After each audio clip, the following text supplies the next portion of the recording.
Alors, pour ajouter un projet dans votre Atso Planner, pour qu'il puisse retrouver le prochain jalon pour chaque client.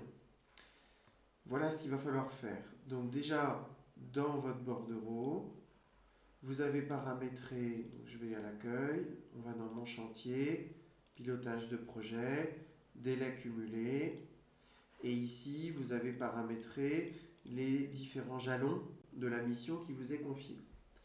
Euh, pour information, le projet sur lequel on est là en vidéo, il s'agit uniquement d'un dépôt de permis de construire, ce sera de l'autoconstruction derrière. Peut-être qu'ils auront besoin de moi pour quelques entreprises, mais pour l'instant j'en doute. Donc j'ai effectué 4 jalons qui sont... Donc il faut les faire ici, vous renommez ici, et ici ça se met automatiquement à jour.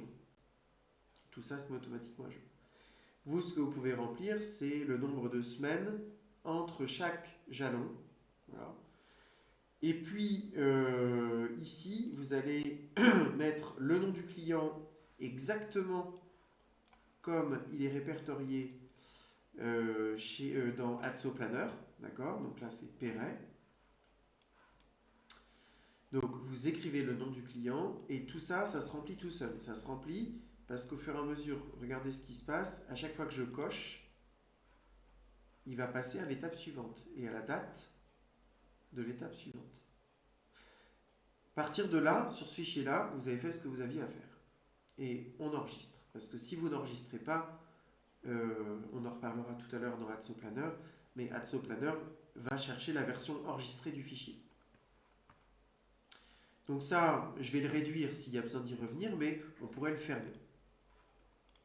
Ensuite, nous voici dans Atso Planner. La première chose que l'on va faire, c'est qu'on va aller dans l'onglet qui est donné ici, et on va cliquer sur le bouton requête et connexion. Alors, ça fonctionne sur PC, c'est absolument certain, et sur Mac, on est octobre 2021, et ça marche selon les Mac, selon l'environnement Mac. Donc, soit ça fonctionne chez vous, qui êtes sur Mac, soit pas, mais dans les mois ou les années à venir, ça devrait se pérenniser sur absolument tous les Macs. Donc, requête et connexion. On va double-cliquer sur tous les jalons. Ne vous occupez pas de ce qui se passe à l'écran. On double-clique.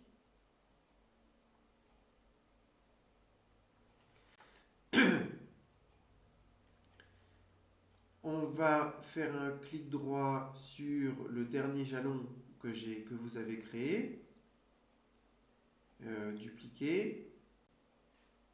On renomme la requête avec le nom du client.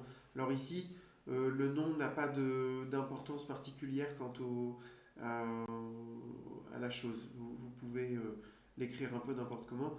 Le nom qui est là, vous lui donnez le nom que vous voulez. D'accord. Donc là, il s'agit des jalons Perret. Vous avez renommé la requête. Maintenant, on va aller cliquer sur les réglages de la source. Et ici, on va pointer sur le bordereau, donc parcourir. Moi, je vais dans Perret et mon bordereau, il est là. Et je vais faire importer. Et là, je vais faire OK. Je vérifie dans type modifié qu'il a bien trouvé, en fait, alors, on le reverra tout à l'heure parce qu'il vaut mieux rester sur cet affichage-là. Mais en fait, vous voyez qu'il a juste été retrouvé le petit tableau qui était en dessous de tous les jalons dans le bordereau. Ensuite, on va cliquer sur tous les jalons. Et ici, on va venir ajouter le jalon Perret. Donc, on va cliquer sur Ajouter des requêtes. J'ai mon petit papier pour être sûr de ne pas vous dire de bêtises. Ensuite, effectivement, c'est ça. Ici, on va chercher Perret, d'accord? Parce qu'en fait, elle s'est créée ici. On dit OK.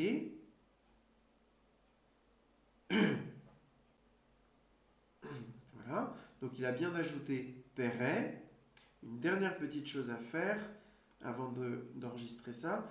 Il va falloir faire glisser ligne triée juste en dessous de la requête numéro 7. Donc vous glissez juste en dessous, vous voyez, il ne faut pas aller trop loin, il faut aller juste ce qu'il faut pour qu'il y ait la petite barre verte foncée qui apparaisse. Tac. Ce qui fait que le fait de trier dans l'ordre croissant ou décroissant, il va le faire après avoir ajouté la requête. Et je clique sur fermer et charger. Et regardez ce tableau, il est en train de se mettre à jour. Alors quand il se met à jour, il va rechercher tous les dossiers. Donc plus vous en avez, plus ça prend du temps. Et donc Perret a bien été indiqué. Le prochain jalon, c'est à la signature LCA. Hein, à la signature LCA. Tac. Non, pardon. Voilà, à la signature LCA.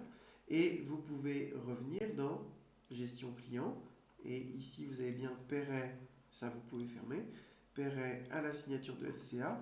Et vous pouvez trier vos dates prévues de A à Z, si je ne dis pas de bêtises. Voilà, donc vous voyez, aujourd'hui j'ai 2 rendez-vous. Ensuite, voilà mes autres jalons. Et Monsieur Perret, il devrait signer aux alentours de la semaine prochaine. Voilà, donc finalement, moi j'ai rien à faire, donc je peux dire ça c'est vu. Voilà. Et donc voilà tous les prochains jalons que j'ai et leur date. Hein. Alors, par exemple, on va faire joujou. On va cliquer sur à la signature de la LCA. Donc, hop, on dit que le client, il a signé la LCA. Donc, on est bien sûr relevé aux alentours du 25-11. On va enregistrer. Voilà. Et ici, vous avez juste à cliquer sur le petit éclair.